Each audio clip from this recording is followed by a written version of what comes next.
you got here, man? Gosling? Goslings. Heck yeah. So, we're back for the third episode. So discussing the first book of Wait, I Adam gotta and open Eve. this up real quick. Oh. I don't want to open up while you're talking. Everybody loves that sound. Yeah. Yeah, let's move the mic. No, it needs to be more towards you, but... Okay, so...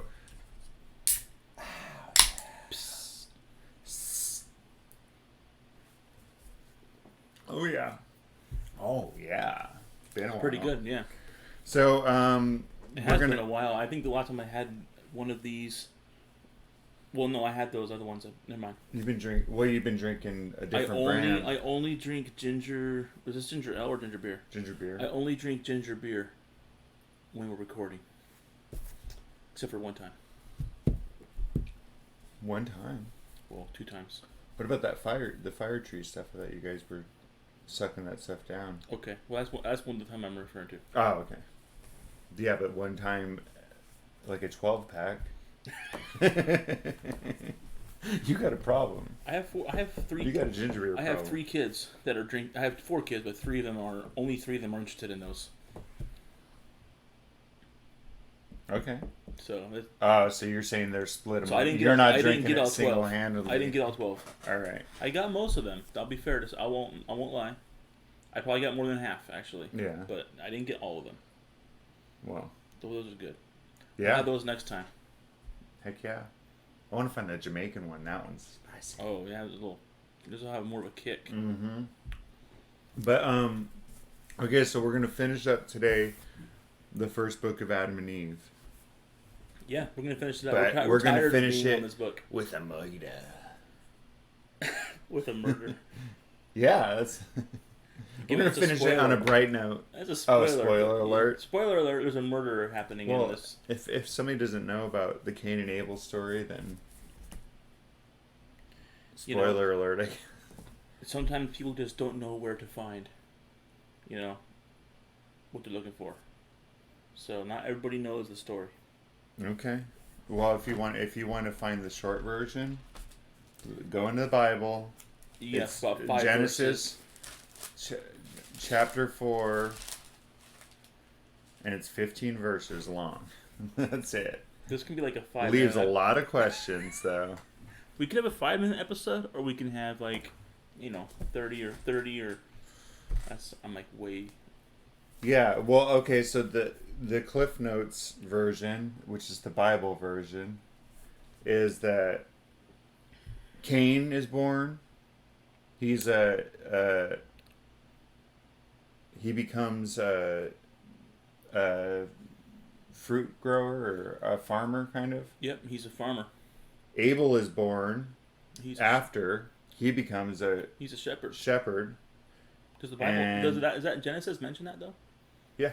Okay. Yeah, it says. Oh, it does mention that. Yeah, Cain brought forth the fruit of the ground, offering unto the Lord. Abel brought the firstlings of his flock and the fat thereof. So you had these two, and so basically they're born. It explains what they both do for a living. Doesn't talk anything about anything else. And then all of a sudden, whenever they're offering, God was wroth because God had no respect, or Cain was wroth because God had no respect for his offering. Yeah. And God says, well, just read it, man. Or... Well, and the Lord said unto Cain, Why art thou wroth? Why is thy countenance falling? If thou doest well, shalt thou not be accepted, and if thou doest not well, sin lieth at the door. And then the next verse, Cain talked with Abel his brother.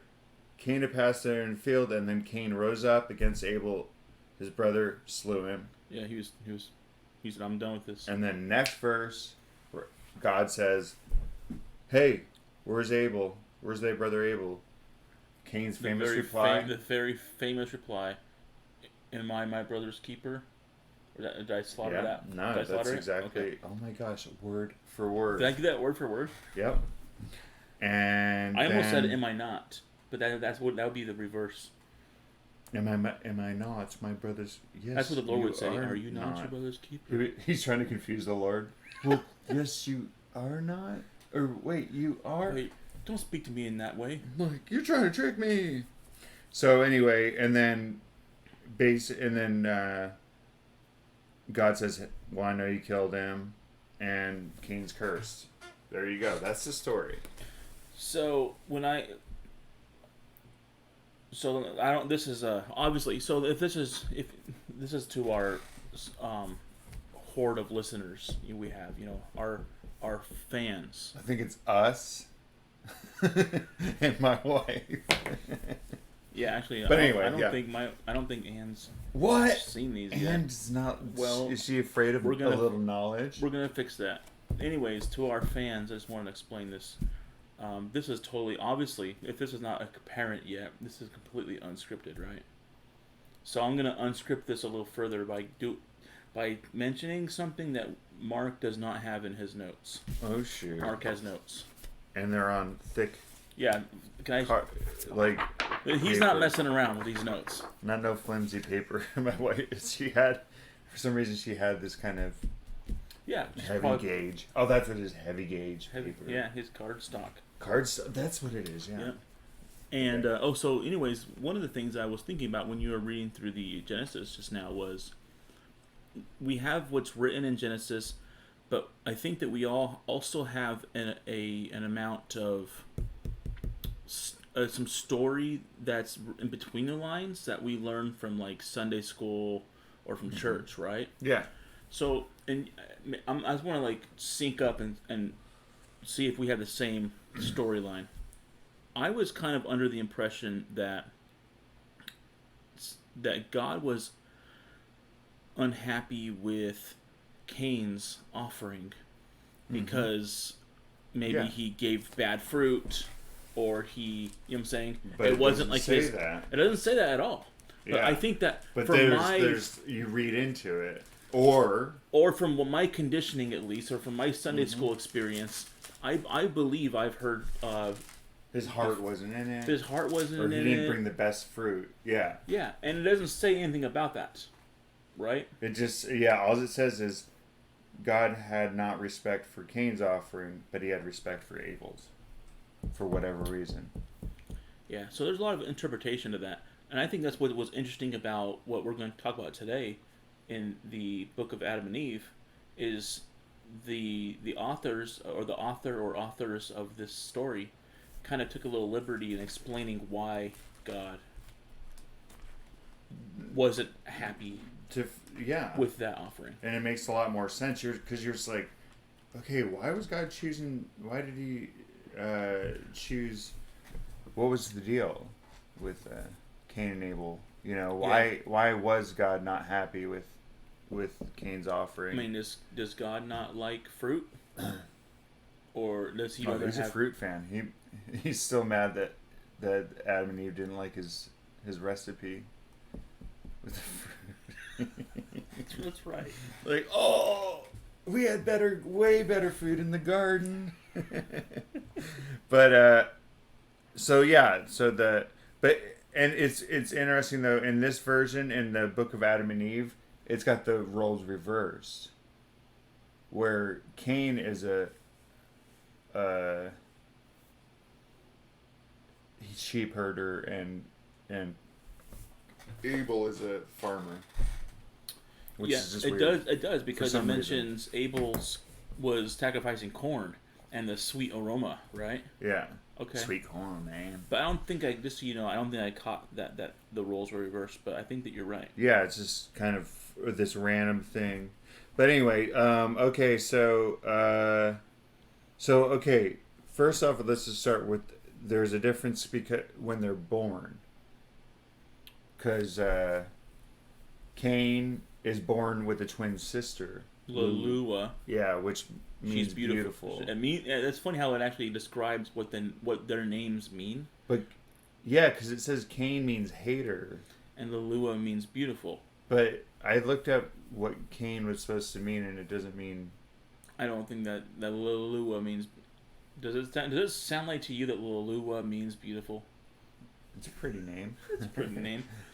No, I think obviously that, but they also when Abel and Aclea were born. It doesn't. The story doesn't go to any detail about what those names mean. No, it doesn't. It's like, yeah. Well, yeah, and it says the reason they called Cain hater or Cain, hater is because he hated his sister in the womb. It's like, how do they know that? Yeah. Like, you don't know if it's or Lalua or Cain that's pushing the exactly. So anyway, it's just kind of a little interesting thing that they a side note that they make. But whenever Adam and Eve offer sacrifices, yeah, they do 40 days after they sacrifice. He does a sacrifice for Cain, and then 40 days after that, they do a sacrifice for Lalua, and then they go and this is interesting because what chapter is this? Dang it, 74. You got the chapter on there. Yeah. I know. I'm just looking. They take him around. They go back to the cave of treasures. Yeah. That has the three treasures: gold, frankincense, myrrh, and they actually bless the kids with these tokens. So I don't know if it was like like an anointing kind of thing, like where they anoint him with a little myrrh. Okay, yeah. The incense, some kind of. But there's this whole, because that's one thing that you're never really clear on is like the religion of Adam and Eve, like or their religious. Adam offers sacrifices and that's about, and they pray, and then they have these little tokens around in their cave. Yeah, they have like basically relics in their cave. Yeah. And like gifts and stuff. Yeah. So anyway, it seems like they're kind of coming up with a religion of sorts. Yeah, they're just making up They're just making it up. Yeah, and God actually whenever they. Yeah. I'm not saying they're making it up, but they're they're adapting to it as they live. Yeah, making it into, instead of just doing it once, they're making it into a religion. That's what I was trying to say. What do you think? Over and over and over, not in only this book, but in a lot of other texts that I've seen, and including in the Bible, there's always a reference to 40 days. 40 days. They did this for 40 days. This happened for 40 days. Why do you think? What is there a religious? Do you think there's a religious significance with 40 days? Yeah, because Noah's Ark was on 40 days and 40 nights, right? But so what came first? The chicken? Yeah, that's the thing. What came first? Like, was 40 days like a special amount of time, or did the first some great thing happen that took 40 days to do, and so after that, everybody out of respect for that decided that they were also going to do 40 days for this and 40. You know what I'm saying? Is there anything to 40 days, or is this everybody copying each other and going, how long do we do this? Let's do it for 40 days. I don't know. Yeah, because sometimes you're like, it just seems too long. Yeah, 40 days. That's like a month. That's over a month. And why don't say why does it make it a month? Yeah, I don't know where actually, because of course this would be before they had calendars and stuff, probably, but says a lot of times it's just kind of not a euphemism, or I don't know if that's the right word, but where it's like 40 days and 40 nights is just actually doesn't mean literally 40 days and 40 nights. It's like as long as it takes. A time period. They did it for as long as it took. That's a good point. But then again, I mean, yeah, maybe the number 40 does have something with it, because like the children of Israel, they wander in the desert for 40 years, right? Yeah, and that's what I think. I wonder if the original these original stories didn't have 40 in them. It wasn't about 40 days. It just like mentioned Adam fasted for 2 days. Hey, Adam fasted for a long time, Yeah. And then so they have like this oral like 2 days. What the heck? What a wimp. Yeah. So they have like this oral tradition, or maybe it's written, but the thing is, they have this tradition or this story, and it doesn't. And later, authors or scribes or copyists decided to make the story a little bit better, by like, yeah, it mentions Adam fasted for a long time, or how about we just say, and Adam did this for 40 days. Yeah, 40 because nights. it always seems 40 days. Yeah, well, sometimes too like when they use numbers, they're trying to convey something else too. Mm-hmm. Like even scientific kind of learning that they've and so they put these numbers in the story. Yes. So it can be passed on, and so you're not trying to remember numbers necessarily. You're just there's certain. So it's kind of like the whole Graham Hancock thing. You mentioning Graham on here? Just joking. Yeah. I mean that's what got me back into kind of checking this stuff out, because it was like, yeah, there's a lot of interesting stuff. So should you thank Graham Hancock or should you thank Joe Rogan? What were you watching, Joe and Graham? Yeah, Hancock? So anyway. Yeah, that was way off. Shout out to Joe. Unintended. No, yeah. So it's just random. Every once in a while you get into something and you're like, oh yeah. It just sparks that reignites that spark. Maybe we should in our everyday life, as we live, maybe we should take 40 days and 40 nights into our vocabulary, into our life, like out of respect, like. From now on, like, it's like people using like when they say a long time, yeah, or it's been a minute since I've seen you. Yeah. Dang, it's been 40 days and 40 nights since I've seen. That's okay, that's what we're gonna do. We're gonna start trying to. It's just this weird term that. Let it be known when this catches with the youths and everybody's doing this. Yeah. And you hear about it, and you don't blame. We're gonna timestamp this. Don't blame the millennials on that, because this came from here. Mm-hmm. But let it be known that when 40 days next time you hear nights, it's been a 40 since I've seen you. No, we're gonna make it a little hipper. It's been a 40 since we've seen you. That's deep, man. Let's try to make it catch on. Okay, well, we'll give it a try. Anyway, so we kind of got off. What the heck were we even talking about? I went off on that one, but we're talking about Cain and Able. What? How did we get? Oh, because there was the 40 days where where they offered. Anyway, so it mentions that they're born, that there's two sets of twins born. Obviously,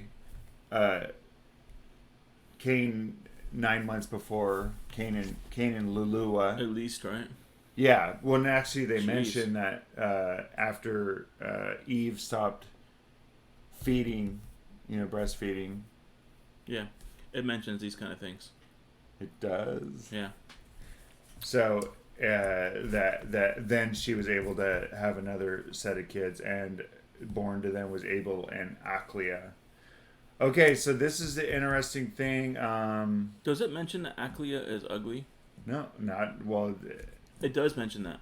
It doesn't in the when it mentions her birth. Okay. Does it say it later? Ugly little troll kid. Does it say it later then? Okay. Yeah. So then the children grow up, and just as some kids are just kind of, I mean, they have their own little personalities. Oh yeah. So in chapter 76. Wait, if the I is after the V. Yeah, 76. Roman numerals for you. I know. It just says that the children began to wax stronger and to grow in stature, but Cain was hard-hearted and ruled over his younger brother. Oftentimes, and this is one thing, oftentimes when his father made an offering, he would remain behind and not go with them to offer up. So right away, you have Cain doing his thing, but then read the next chapter or verse 3 of. But Abel had a meek heart. Oh, how meek! And was obedient to his father and mother. He frequently influenced them to make an offering because he loved it. he's going above and beyond. Like Cain, just sometimes he doesn't go. Yeah, to make an offering, but Abel's kind of like, let's do more offerings. I kind of don't like Abel either. It's so funny. Reminds me of like, you know, this Abel, overzealous. Abel loved in modern terms. This would be like Abel being the kid that loved going to church. Like, oh, I love going to church. Yeah. Can we go to church today? Like, shh. Like, no. Or like your parents haven't woken up. Have you ever? And one of the kids goes and wakes him up. Like, are we going to church? Like, no, just let him sleep.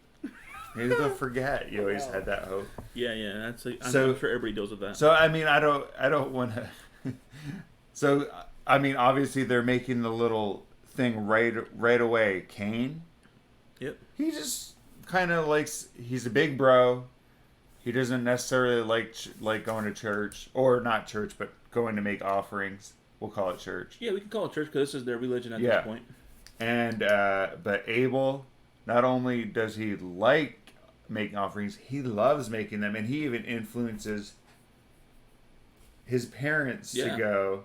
Adam will go and give offerings because Abel was like, hey, let's just go give an offering. It's like that little kid that you just want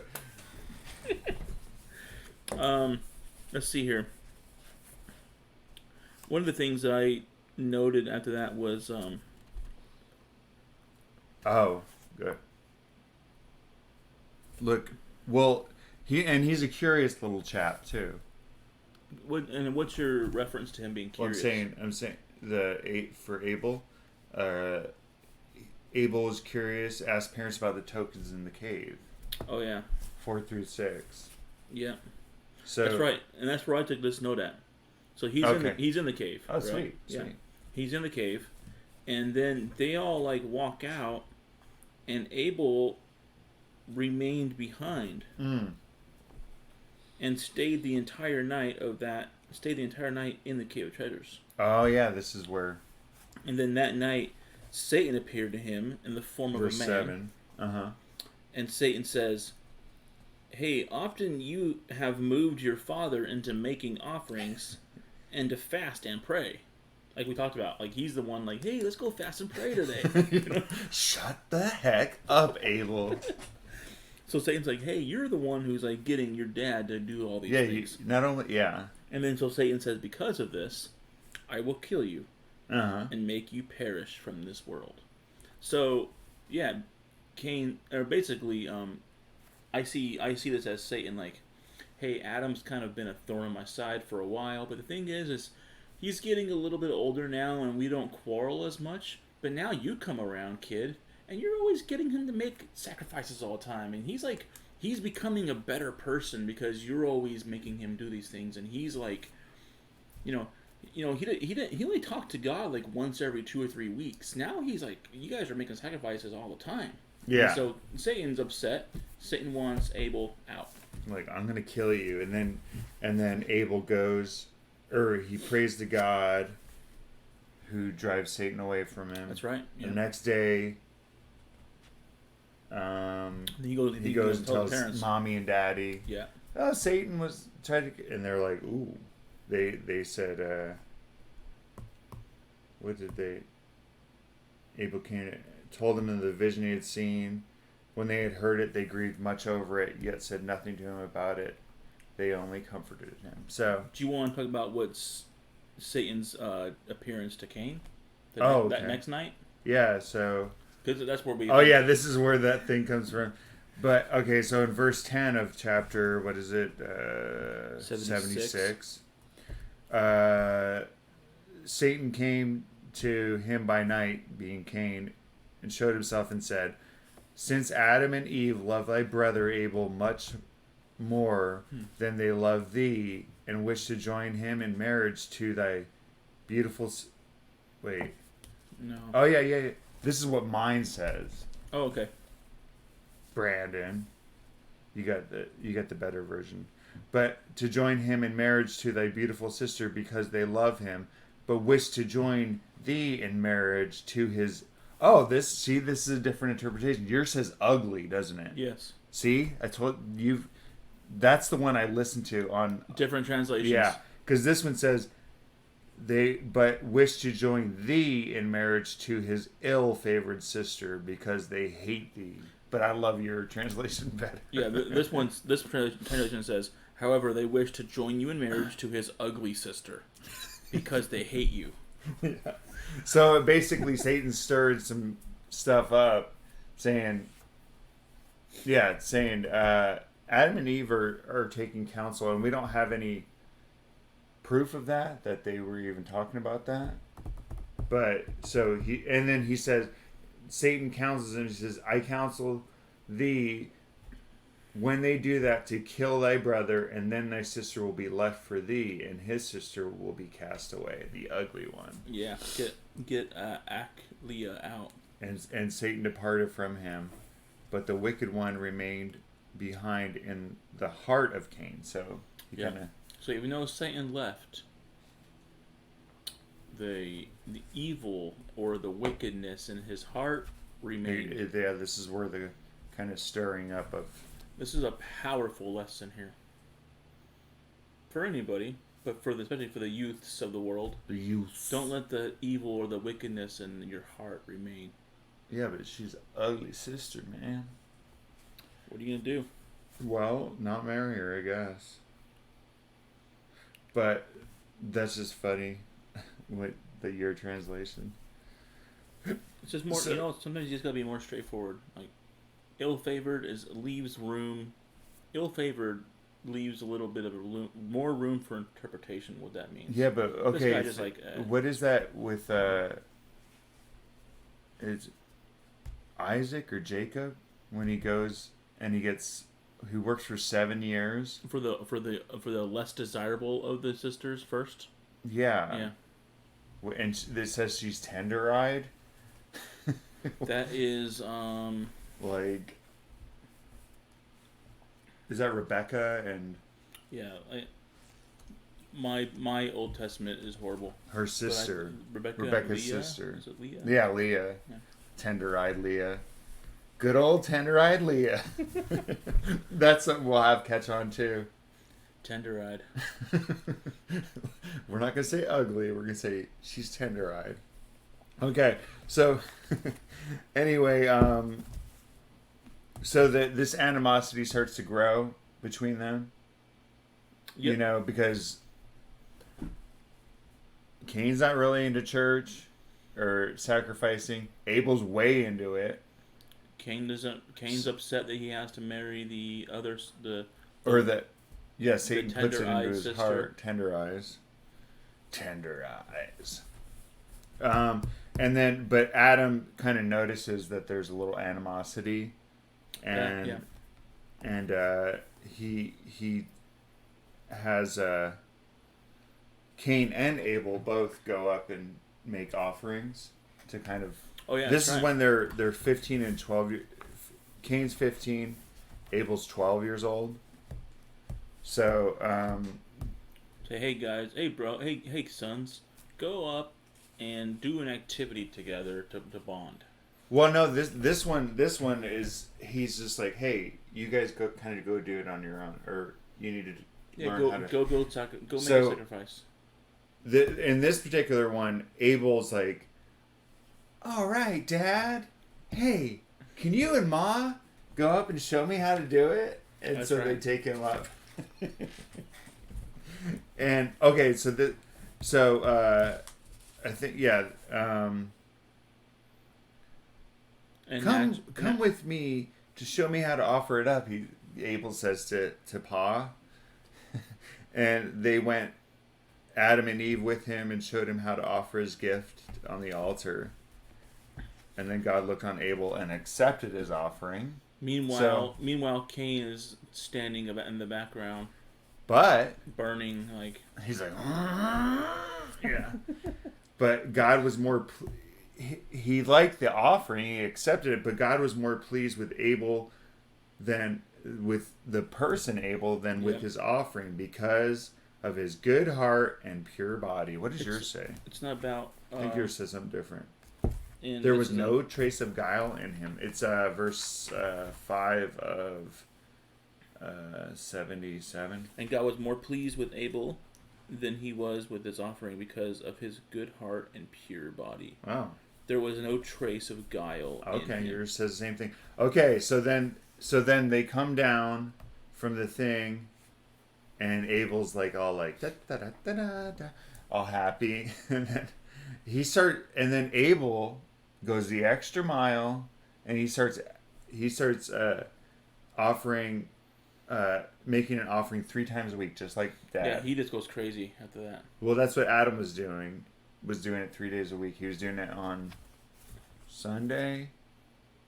I don't remember what the days were, but okay. Now as to Cain, he took no pleasure in offering. Were you gonna name the days he was doing it?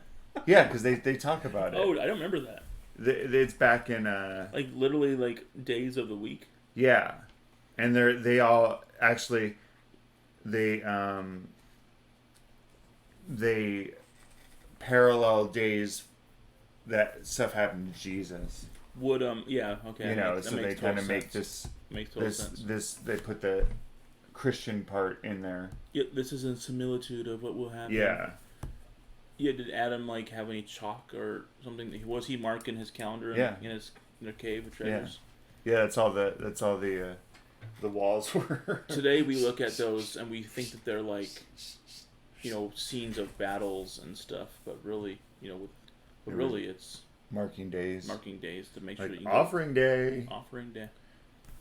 But Cain took no pleasure in offering, but after much anger on his father's part, Dad forced him. He's like, after much anger on his father's part, he offered up his gift once. Be careful, dads and moms. When he did offer up, his eye was on the off. Okay, so this is important. This is that thing you were talking about, how his little offering at the beginning when we're taught about Genesis, why was Cain's offering not accepted, and different things. It says, okay, his eye was on the offering he made, and he took the smallest of his sheep for an offering. Okay, it does say that in the story, huh? And his eye was again on it. Therefore, God did not accept his offering because his heart was full of murderous thoughts.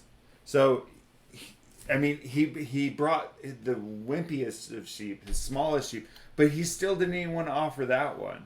Well, you know. So yeah.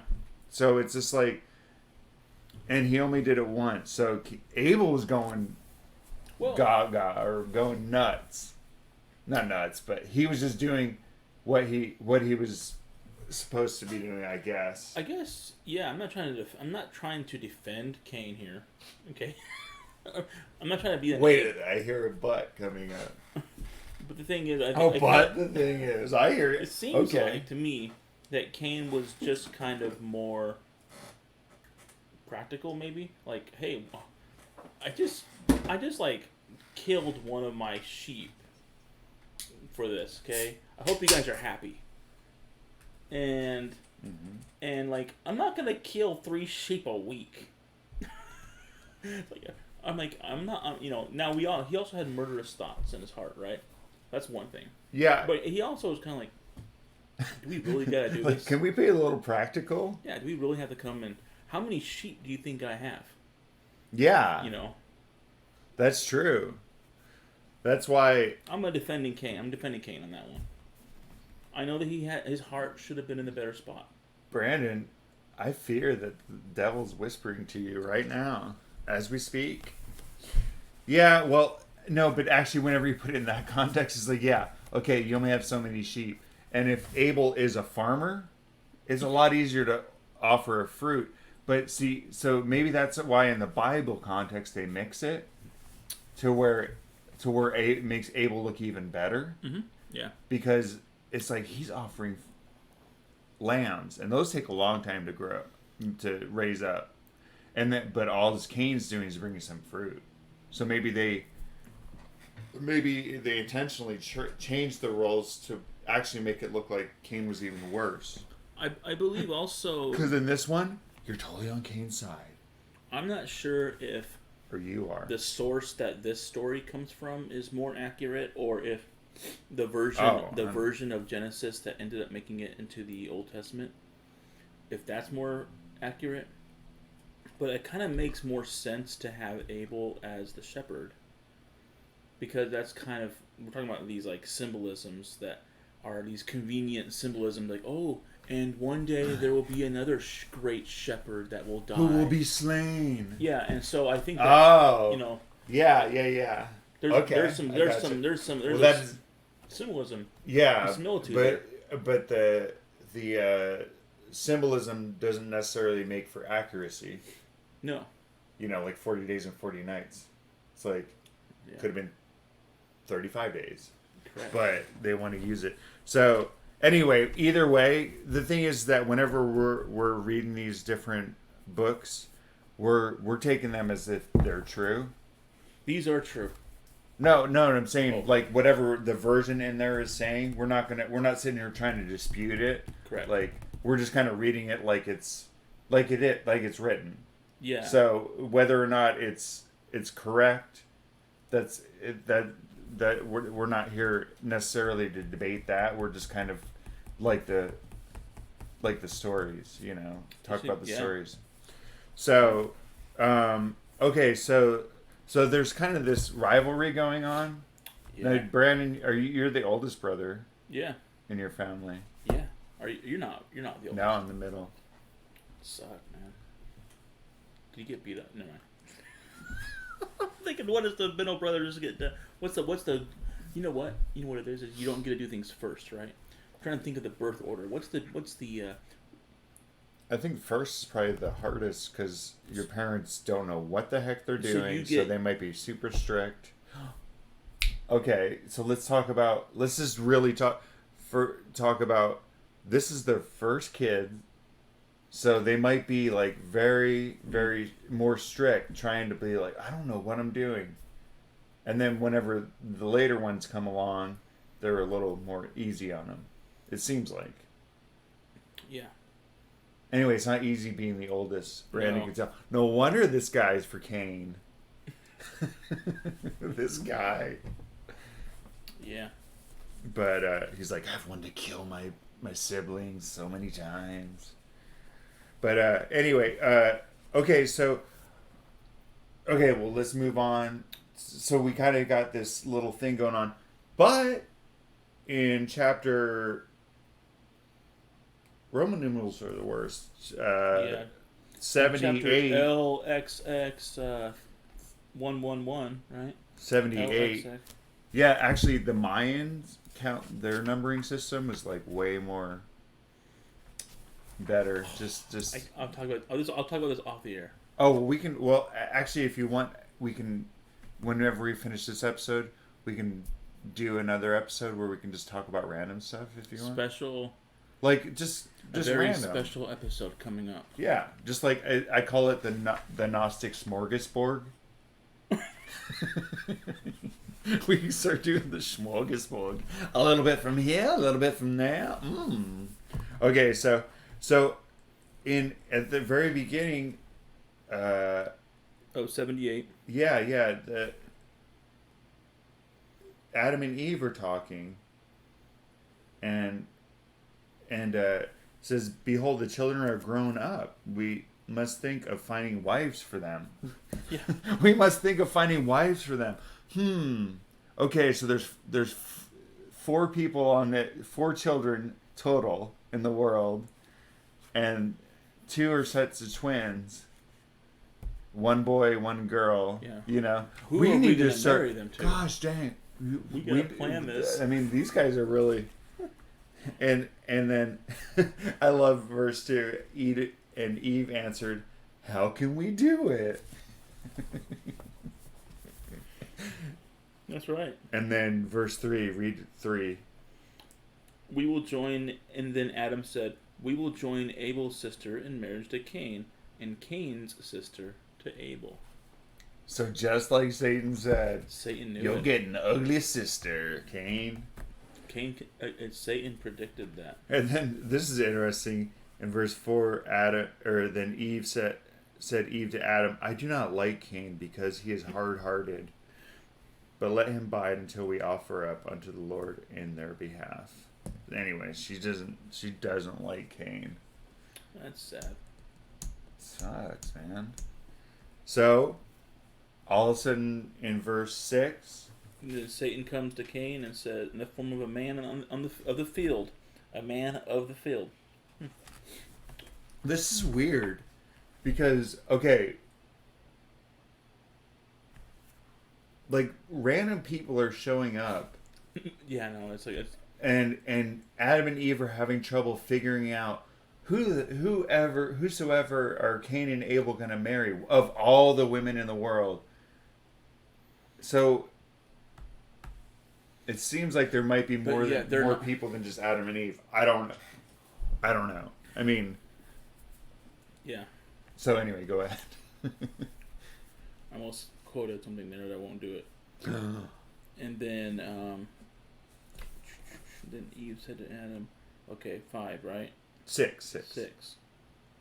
Well, 5 is an awesome verse. Adam said no more. He's just like, freaking Eve. You can't hate your own kid. 6, meanwhile, Satan came to Cain in the form of a man of the field and said to him, look, Adam and Eve have discussed together about the marriage of you two, and they have agreed to marry Abel's sister to you and your sister to Abel. But if it were not that I love you, I would not have told you this thing. So if you will take my advice and obey me, I will bring beautiful robes, plenty of gold and silver, and my relations will attend you on your wedding day. Awesome. Yeah, he's like, I'm going to throw you a big wedding. Like, dude, we're going to have a party. So, and then... What would you do if a man of the field came to you and told you that they loved you? Like, and they're who are you? Thanks for telling me about... It's like the man of the field. No, but he's giving us your parents are going to marry you to... he's giving us some good information, though. Yeah. I mean, and then Cain's like, oh, thanks. And then the man in the field says, and if it wasn't that I didn't... If I didn't love you, I wouldn't tell you all this. You know? I'd be like... Yeah. Man of the field, man. I'm going to use that term, too. A man of the field. Like referring to a stranger. So... He's promising him kind of that... Also that he's going to do this nice wedding, but he's going to be able to rest from his misery in which thou art, and thou shalt rest and be better off than thy father Adam. Is he going to take him? Oh, so Satan's saying, my relations are in a garden in the north, whither I once meant to bring thy father Adam. Oh, that's right. So this is when, remember he was the old man? Mm-hmm. Anyway, we didn't talk about that, but at this, whenever he tells him about this, like, hey, you know what? I'm going to bring you to a better place. Mm-hmm. Cain's like, whoo. Got a better venue. So this is, at these words of Satan, Cain opened his ears and leant towards his speech. Lent? I don't know. And, so this is interesting. Then he goes home and he beats up Eve. I remember that. And curses at her. He's like... So Cain beats his mom up. Yeah, so he goes, he's just like fuming, and he goes home, beats up mom. That's just sad. And he says, he cursed her, and he's yelling at her, why are you taking my sister to wed... Why are you taking my sister to wed her to my brother? Am I dead? Yep. Like, that was powerful, man. But then Eve's like, I knew I didn't like this guy. Yeah. But she says she comforts him, quiets him, and sends him to the field. And then Adam comes, and Adam's like sad. He sees like a black eye and stuff. Like, who hit you? I fell. I just fell, man. and so when, of course, Adam's solution to what happened is to kind of try to mend things between Cain and Abel by what? Having them offer sacrifice. Like, Cain's favorite freaking thing. It's like Adam is not very. He's a first-time father, man. I know, but like, take him out to go hunting or something, or like, take him to go fishing, like, take them to go like, do something that's fun. But his solution is always, go offer a sacrifice. I totally understand Cain's perspective from this. Like, okay, Dad, this isn't for me, all right? You know what? They just didn't have good communication. Okay, so... Oh, wait, I don't even know why I have these freaking notes. You're doing a pretty good job following that. I mean, you're still online. You're good. Well, yeah, I think it's better. But anyway, so so they go to offer sacrifice, and this is an interesting part. If you want to, I don't know if you want to take it, but what happens whenever they go? Because he's like, these two are gonna go out and make an offering together. I'm gonna send them up. They're gonna be able to work things out. And what happens is, so yeah, they Abel takes one of his super awesome sheep, the best of he has, right? Adam's like, I'll speak to your brother and make an offering, and I will speak to your brother and have him make an offering of corn to his God. Yeah, see. Okay, basically, Cain didn't like making an offering. This is where popcorn came from. Popped corn, yep, over the fire. He beats both Cain and Abel hearken to Adam. Okay, verse 18 is Cain's reaction. Yeah. But Cain behaved arrogantly or haughtily. Mine says haughtily. Okay. Toward his brother, and he shoved him from the altar and would not let him offer up his gift on the altar. But he offered his own offering on it with a proud heart full of guile and fraud. So they're sent up to make the offering, and of course, yeah, he's pushing.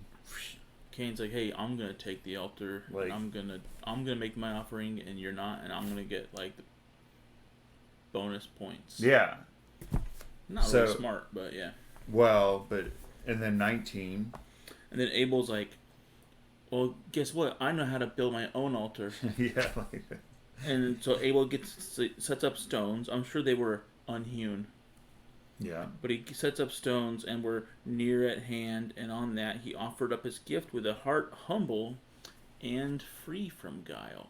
Yep. And Cain was then standing by the altar on which he had offered up his gift, cried unto God to accept his offer, but God did not accept it from him. Which is so sad. Neither did a divine fire come down to consume the offering. So there's always this little fire that came down. Yeah. So what happened? But then, this is the best part. Oh wait, but okay. So he's doing some mocking from his altar, but then Abel, when he got his altar built up and he made it, a divine fire came down and consumed his offering. And here's the best part. And God smelled the sweet savor of his offering, because Abel loved him and rejoiced in him. Yeah. And because God was well pleased with him, he sent him an angel of light in the form of a man to partake of his offering, because he smelled the sweet savor of his offering, and he comforted Abel and strengthened his heart. So God sent someone to come eat the food. And while all this is happening, Cain is looking at all this take place at his brother's offering and was wroth. And he was angry. And then he oh man, this is the worst. This is the worst, man. Yeah, I don't even want to read this. I can't do it. I can't stomach. I can't believe somebody would even do this. Then he opened his mouth and blasphemed God, because he had not accepted his offering. Oh, and this is where that part in the Bible that they just kind of throw in that they're, remember in Genesis chapter 4, that this is that part, this is what they're talking about, where Abel gives his offering, God has respect for it. Cain gives his offering in verse 5. God doesn't have. And then he says to it, the Lord said unto Cain, why art thou wroth? Why is thy countenance fallen? This is exactly the, at least according to this, the circumstances where God said that. So in verse 26 of 78, God said unto Cain, wherefore is thy countenance sad? Be righteous, that I may accept thy offering. Not against me hast thou murmured, but against thyself. And God said this to Cain in rebuke, and because he abhorred him and his offering. Wow, you know what mine says? What? Abhor is a kind word. Oh. And God said this to Cain in rebuke, and because he hated him and his offering. So is that saying that God hated Cain? Man, poor Cain. Cain can't get a break. I don't accept what Cain ends up doing. I don't accept that. But poor guy. Well, yeah, it's interesting. And then, so after that, after God said the thing, so actually God spoke to Cain. Yeah. Which is interesting, saying, hey, dude, if you're good, I'll, trying to help to change him. Cain came down from the altar, his color changed, and of a woeful countenance, and came to his father and mother and told them all that had befallen him. And Adam grieved much because God had not accepted Cain's offering. But of course, little Abel comes skipping down. Tell me if verse 29 doesn't just rub you the wrong way. Like we're like Abel haters. But Abel came down rejoicing and with a gladsome heart, and told his father and mother how God had accepted his offering, and they rejoiced at it and kissed his face. But not only that, then Abel in the next verse tattled his little snitch. Then Abel says, and because Cain shoved me from the altar and would not allow me to offer my gift on it, I made an altar for myself and offered my gift on it. And then Adam's like, she's like, dang it, I made that first altar myself. In the next verse, he was kind of sad that he didn't offer it on that one. But anyway. Let's see here. Yeah. And then, okay, so then Cain is just upset as Satan comes to him again, and he says, since thy brother Abel has taken refuge with thy father Adam, because thou didst thrust him from the altar, they have kissed his face, and they rejoice over him far more than over thee. And then that sets Cain off. He's, in verse 33, he's filled with rage, and he let no one know. So he's filled not only with rage, but he's holding it in, like... He's ready to explode. Yeah. He can't take this anymore. And then all of a sudden, he goes, but he was laying in wait to kill his brother until he brought him to a cave, and he's like, hey, oh brother, I love this, 34, oh brother, the country is so beautiful, and there are such beautiful and pleasurable trees in it, and charming to look at, but brother, thou hast never been one day in the field to take thy pleasure therein. Today, oh brother, let's go be friends in the field. I would very much wish that thou wouldst come with me into the field. And Abel's just like, okay. Yeah. You know what's unfortunate about these kind of stories is they for some reason, I guess maybe readers don't care about this, but they have to make Abel like as gullible and as dumb as can be. Like we'll find out here in a second, but like when he's walking in the field and Cain's like, go ahead, and I'll be behind you, and just, Abel's just like, I'll just read it. Yeah, that happens. Where's that at? Well, okay, real quick, as they're going, he's like, wait up, I need to fetch my staff because of wild beasts. And then so next chapter. Yeah. In 79. So they walked out until they were alone, and there were no sheep. And Abel said to Cain, "Hey, look, brother, we're tired from walking. We see none of the trees or fruits or growing green plants or the sheep or anything of which you told me. Where are those sheep of yours that you have told me to bless?" And Cain's like, "Come on, and you shall see many beautiful things very soon. But go before me, and I will catch up to you." So just, hey, go walk ahead, and I'll be there in a minute. Okay? Like, they're right up ahead. Right over that hill. All this trick in the book. But of course, this is the very early of the book, right? This is the youngest trick in the book at the time. This is a new one. So then Abel went ahead, and Cain stayed behind. Abel was innocently walking, just whistling probably, without suspecting any craftiness, not thinking that his brother would kill him. You know, why would he think that? Cain loves, you know. Then Cain came up to him, comforted him with his words while walking a little behind him, and then he ran up to him and beat him with his staff. Blow after blow until he was dazed. Mm-hmm. Abel fell down naturally on the ground and saw that his brother Cain was meaning to kill him. And then he says, "Oh, brother, have pity on me. By the breasts we have sucked." Ooh, jeez. That's what I always say. This has raised the rating. Ooh. This has raised our... NC this is not 17. Safe for work, man. Yeah. "By the breast we have sucked, do not hit me. By the womb that bore us and that brought us into the world, do not beat me to death with that staff." I like how he gives him an option, though. Yeah, he's like, okay, quit hitting me because it's really hurting. This is sucking. Can you just do something else? Is that if you are set on killing me, take one of those large stones and just kill me outright.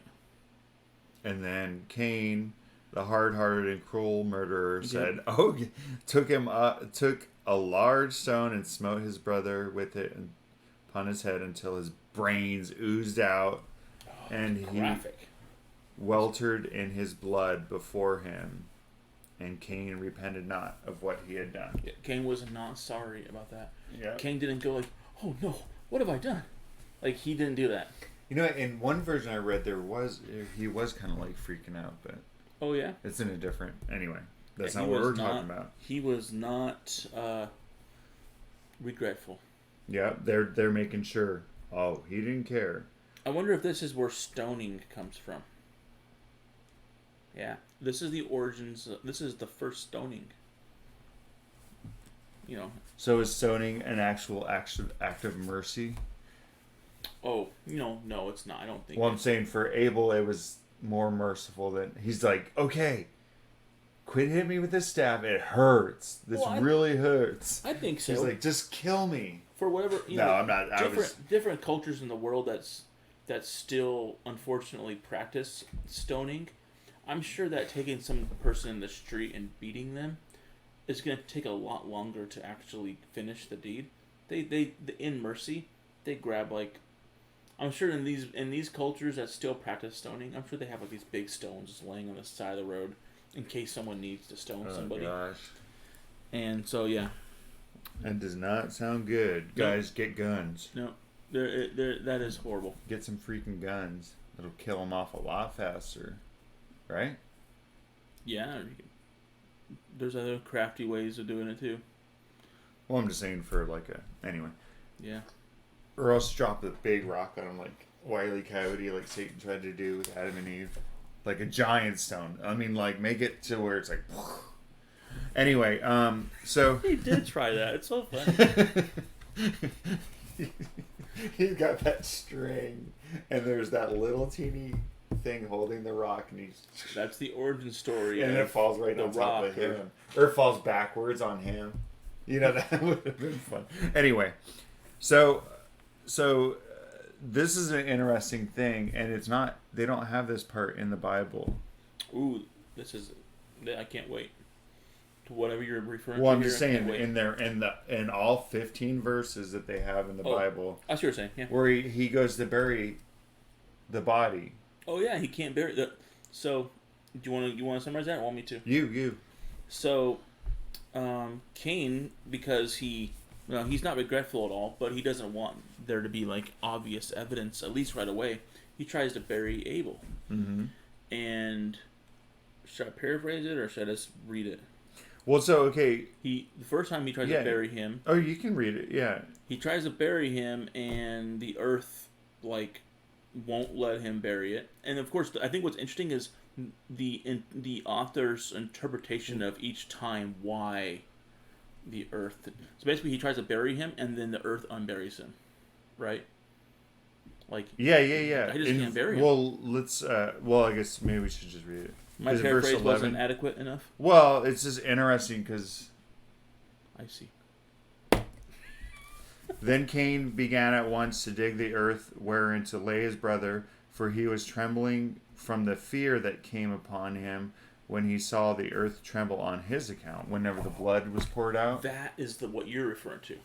So Cain wasn't regretful. He was. What's that saying? Like, you're only sorry because you'll get caught, or like So he's not regretful of what he did, but he is like, oh no. Yeah, he's still scared because I just freaking killed somebody. I killed the first person. Yeah, and now I just took Earth's population down a fourth. Yeah. Or yeah. That's significant.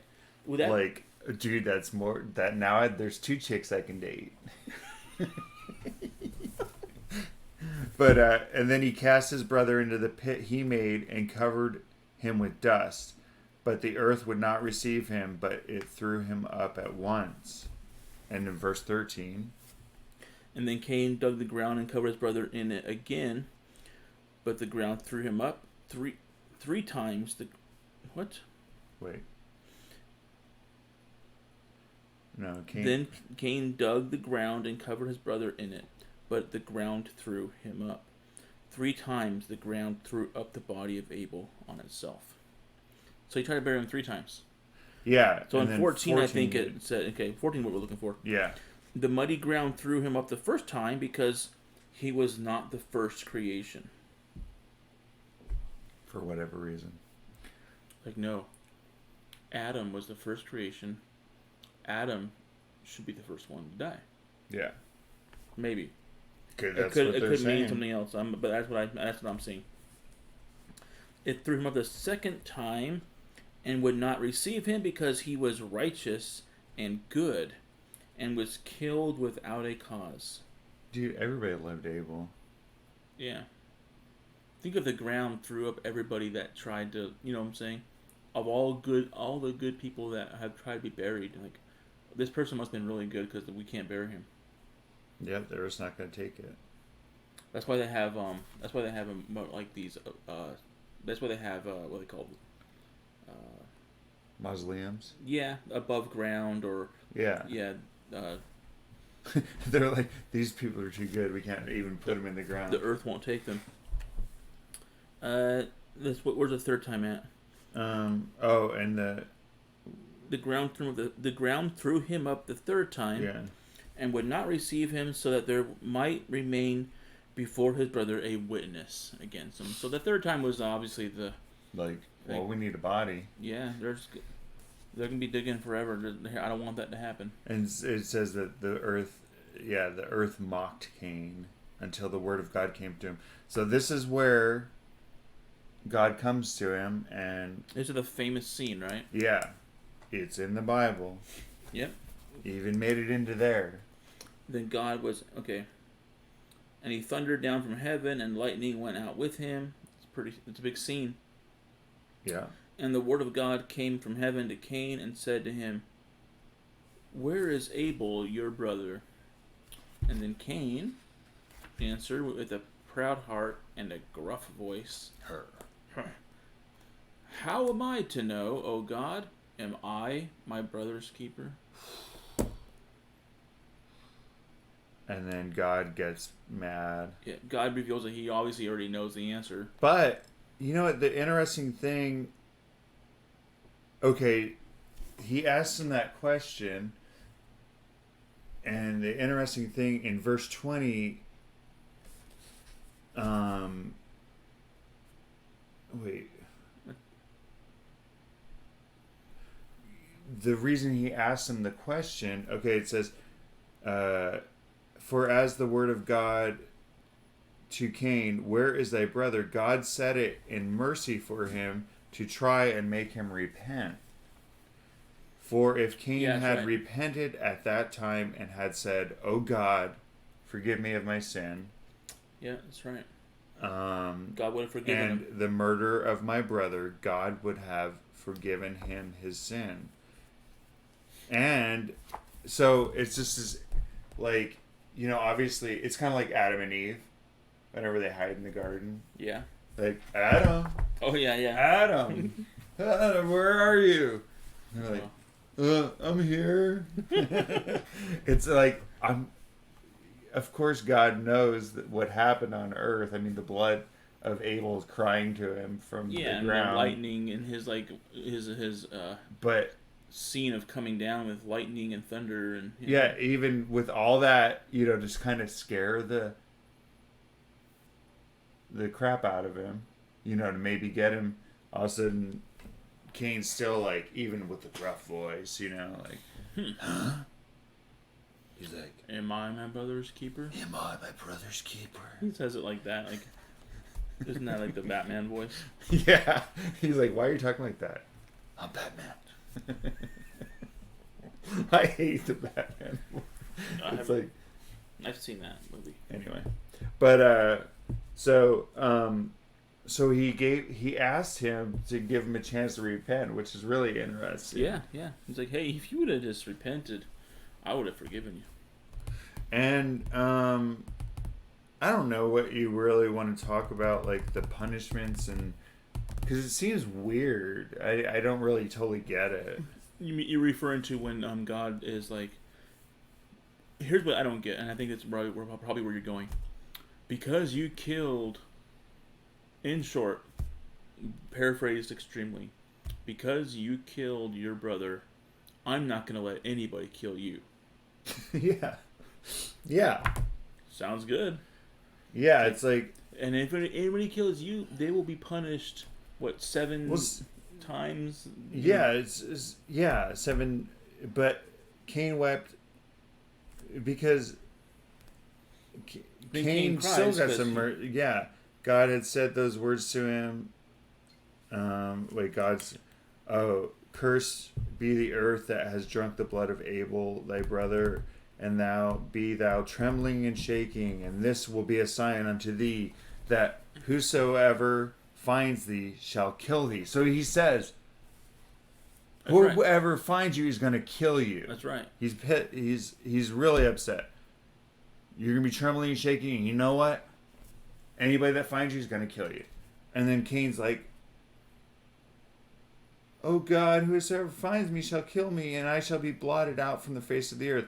And then God says, "Whosoever shall find thee shall not kill thee," because before this God had been saying to Cain, "I shall forego 7 punishments on him who kills Cain." Anyway, it just gets kind of muddled and confusing, and I'm like, that was a less than clear description of that. Like, are you whoever finds him is going to kill him or not? I'm confused. This is one of the things this is one remnant of the story that is in the book of Genesis too, though, right? Oh, let's see what it is. I recall that was one of the conditions.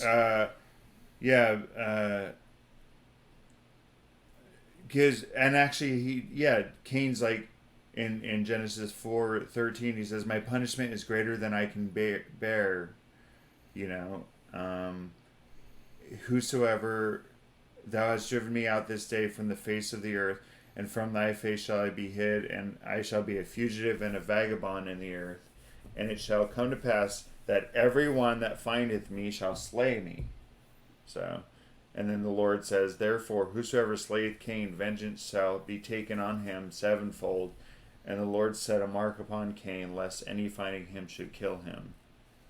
And then Cain. This is totally off. It's not totally off. It's on topic, but it's not in this scope. Doesn't somebody end up killing Cain? Yeah. And they do get that punishment. They get they get named a title. And, oh yeah. They get Master Mayhem. Yeah. Right. Yeah. At least I believe so. Like, yeah. What is that in? That must be in the. Anyway. No, I think that's. But no, they're actually coming up in book 2 of Adam and Eve. Oh. Looking forward to a this. guy. Yeah, there's what's his face? Tubal-Cain. Tubal-Cain. Anyway, Yeah. but it's interesting what happens. So Cain and for some in this version, Cain is like trembling and quaking. I don't know if that becomes his kind of thing. Yeah, it seems to happen a few times now. Like he's now like got some kind of disability. Yep. So now he gets the good parking spots. Yep. He doesn't have to work. No, but it seems like something's going on. There's some kind of a sign. Gosh, where am I? Then Cain trembled and became terrified, and through this sign did God make him an example before all creation as the murderer of his brother. Also did God bring trembling and terror upon him, that he might see the peace in which he was at first. Okay. And then there's the thing about the 7 punishments, whatever that means. Oh, but they say the 7 punishments are the 7 generations during which God awaited Cain for the murder of his brother, whatever that means. So, but as to Cain, ever since he had killed his brother, he could find no rest in any place, but went back to Adam and Eve, trembling, terrified, and defiled with blood. So he actually went back to his parents. Yeah, he trusts them. So, that's it for the Cain and Able story. I don't know if there's. Guys, be good to each other, okay? Yeah, what's the motto of the story? The motto? Isn't that what Bill and Ted say? Be good to each other? Yeah. Be excellent. Be excellent to each other. That's what it was. But, yeah, so it's just an interesting story, this rivalry. Obviously, Cain... They're expanding the story makes you kind of like, hey, there might be something... You kind of actually might feel a little sympathy with Cain if you're an older brother. Not if you're a middle. I believe... whether you're an older brother or a middle or the youngest, I believe also if you've ever had to like deal with the experience somebody who just like ruins everything for you because of their overzealous. Yeah. Yeah. No, I know. So Cain, yeah, it's an interesting story, and I love that. I really like how this version of it expands it to where you're like, oh, okay, that makes a lot more sense. Yeah, totally. Like, why the heck didn't God accept Cain's offering? There was no reason for it. So the whole sibling rivalry really shows through in this story. Yep. So it's a good. I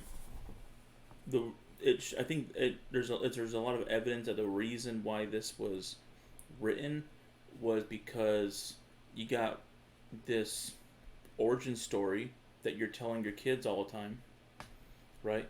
And all you have is 16 verses or something.